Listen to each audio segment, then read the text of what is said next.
Hello, welcome back to the channel. In this episode, we give you an honest owner's review of the CB500X. Cue the intro.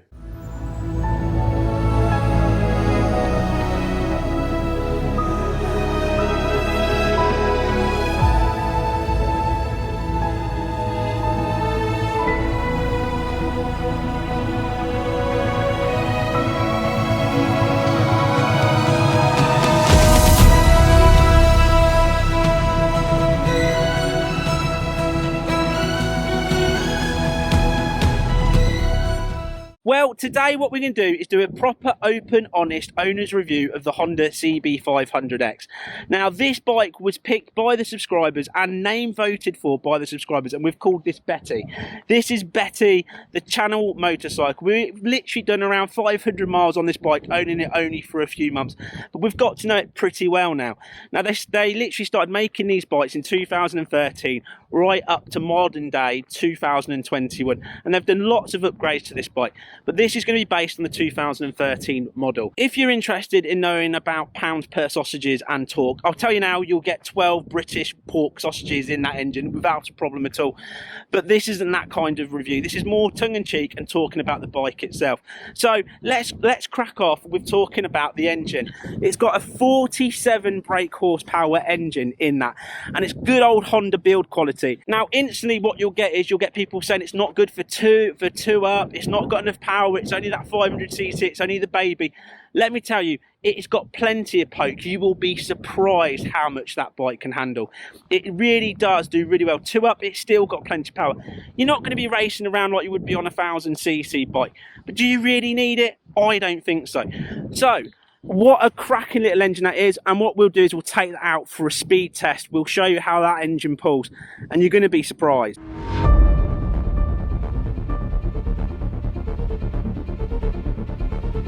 Okay, so we're going to do a speed test, give you an idea what it pulls like.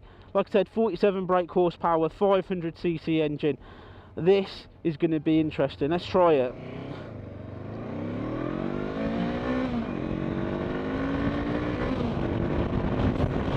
That's 60. I mean, that's plenty of poke. I don't need any more. It's not throwing me off the back of the seat, but it's half giving me a kick.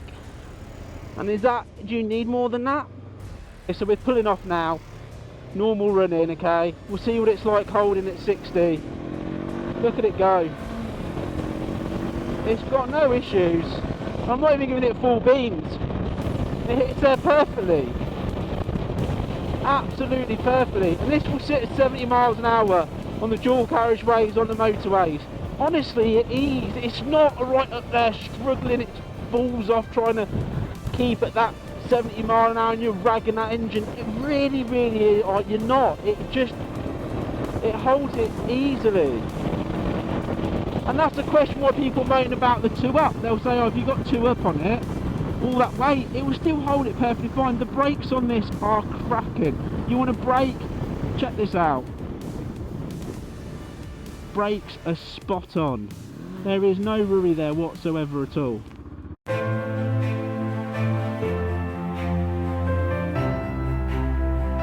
So I want to talk about suspension. Now, for me, suspension is really important, and people also around and say it's a budget bike, so it's got budget suspension. Well, I'm going to stop you there and turn around and say, riding this bike is like riding above the clouds. It is absolutely lovely. It floats so well.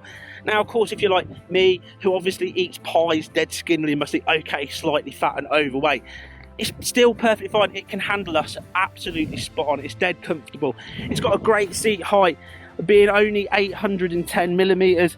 That's perfect. This seat is lovely and springy. The suspension stock. Now, so many people, like I said, say the stock suspension this is rubbish. They spend a lot of money and time investing to make sure that suspension is good. Honda aren't going to sell you a piece of rubbish, and it is not at all. It does really well. It soaks up those bumps on those country roads like you wouldn't know. Now, off-roading, do you know what? Lightweight, not too technical stuff. This bike can handle with absolute ease. You don't even know you're on the road properly. It's so good. If you're going to go really technical, like climbing up a massive mountain and going over boulders, you're going to have to upgrade your suspension and grab your off-road tyres without a shadow of a doubt. But if you're after some light off-roading, a little bit of light off adventuring, this bike's spot on. It does the job perfectly.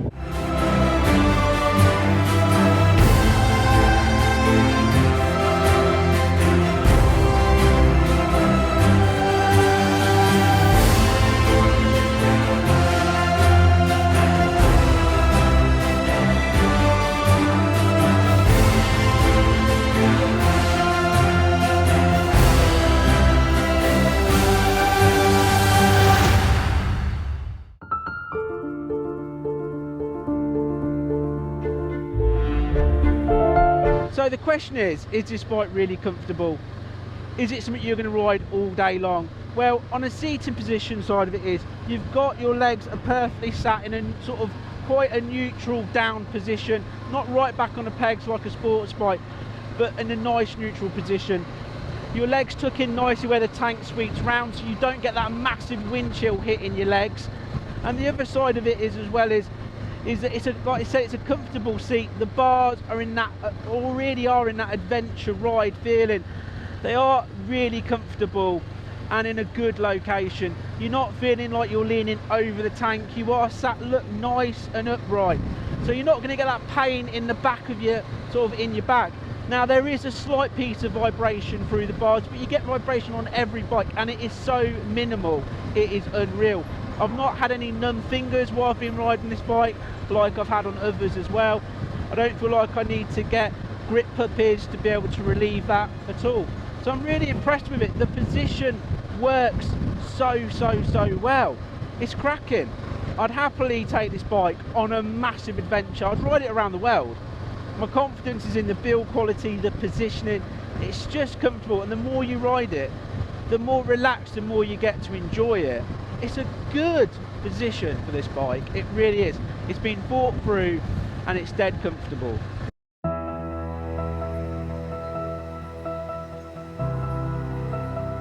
Okay, so let's talk about cornering, and cornering is obviously massively important. And a lot of people's questions are going to come flowing in like, does it feel like it sticks to the road? Does it feel like it stays planted? And the answer is pretty much spot on. It is a point and shoot bike. You point to where you want it to go and it will go. And I'm not saying it's a sports bike, but it's got quite an aggressive feel around those bends. Literally, I'm staring at where I want to go, point it in, and boom, perfect. And it just sails round those bends with no issue at all. Coming up to another sharp bend, looking where I want to go, and look, it's just so well planted. So here we go, we're coming up to a decent set of bends to test this on, and these are good sharp bends. So we're going to bring the speed down, we're going to look where we want to go, and the bike just sails around, properly feeling gripped and pointed without any issues at all. It sails round those bends. No problem, absolutely no problem at all.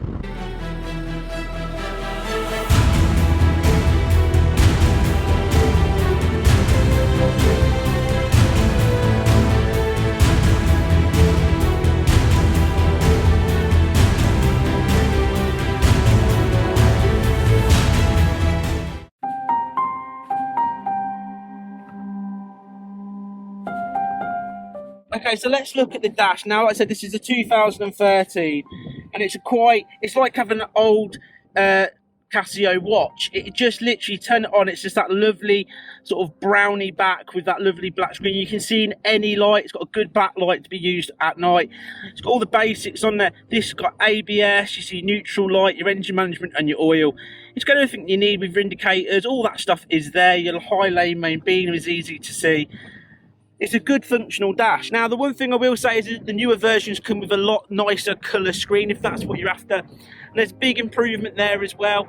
So it's worth considering if you want to spend that little bit more to get a bit of colour in your life, then go ahead and do that. But the 2013 dash is all you need. It's functional. It's missing a gear indicator, but hey, do you really need a gear indicator? You just change gear when it sounds like it needs it. Simple as.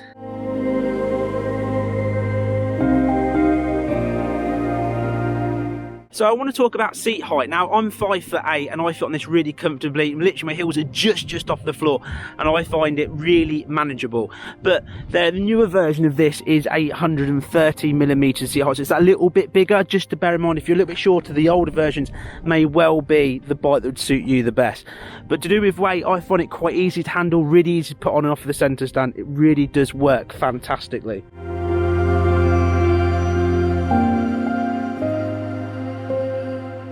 Well, one of the big bonuses as well about the 2013 and obviously onwards is, as standard, you get the ABS as standard fitted, and the ABS is absolutely cracking. It's just a lifesaver and it's worth having. The brakes on it are pretty good as well. I'm well impressed with them. They do the job pretty well.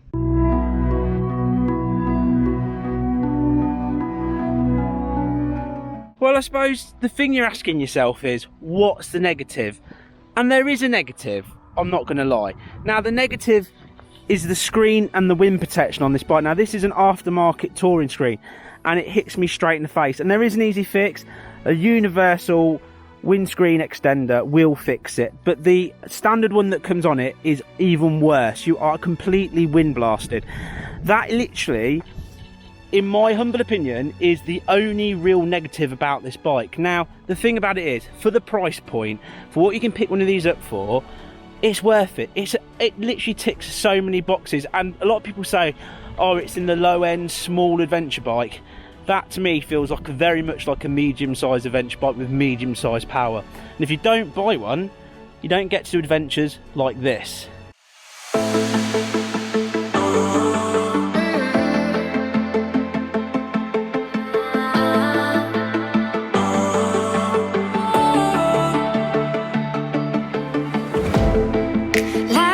We had something, tonight I'll be guessing, but I don't really have a case.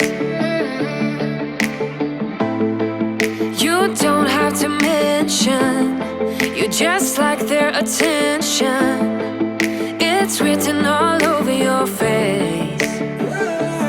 I don't wanna play the quiet type when I'm near you, reading old messages on my phone every time I see you. Tell me, is this part of an act, just to keep your image intact? If you think that strategy's smart, I'm not gonna defend my beating heart.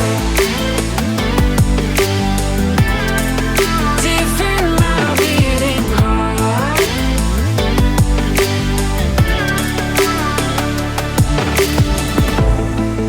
You knocked on my window and slept on my pillow, then said you had found your place. Well, there you go. The CB500X it's just awesome. To sum it up, the only thing I can find wrong with this bike is the wind buffering, and that is an easy fix using a windscreen extension or paying out for a proper decent touring screen will probably fix it. That's my only annoyance. It does everything else so well. It is literally the best all-rounder bike I've probably ever ridden up to now. I'd ride it around the world. It's super comfortable. It's not dead expensive to maintain. I find the suspension absolutely fantastic. I take this on and off road quite happily. It's just awesome, and you can get all those accessories for it as well.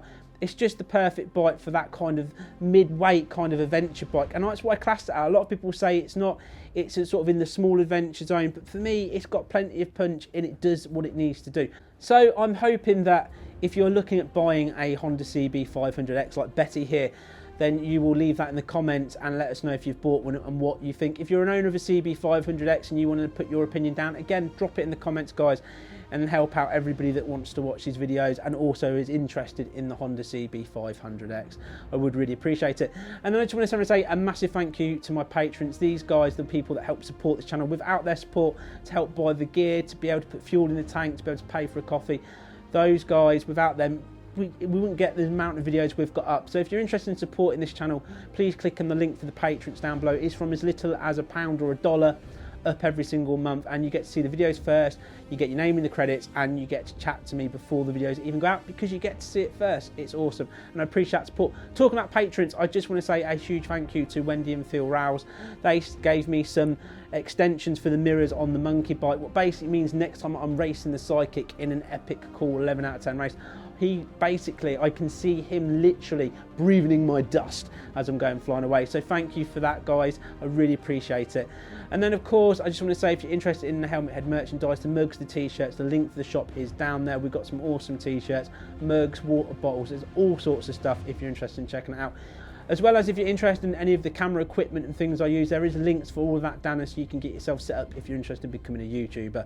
So the last three things are really the gospel of life, what we live by on this channel. And it's the most important thing, and that's eat pie, ride motorcycles, and be happy. I will see you in the next crazy Helmet Head adventure. Bye-bye for now.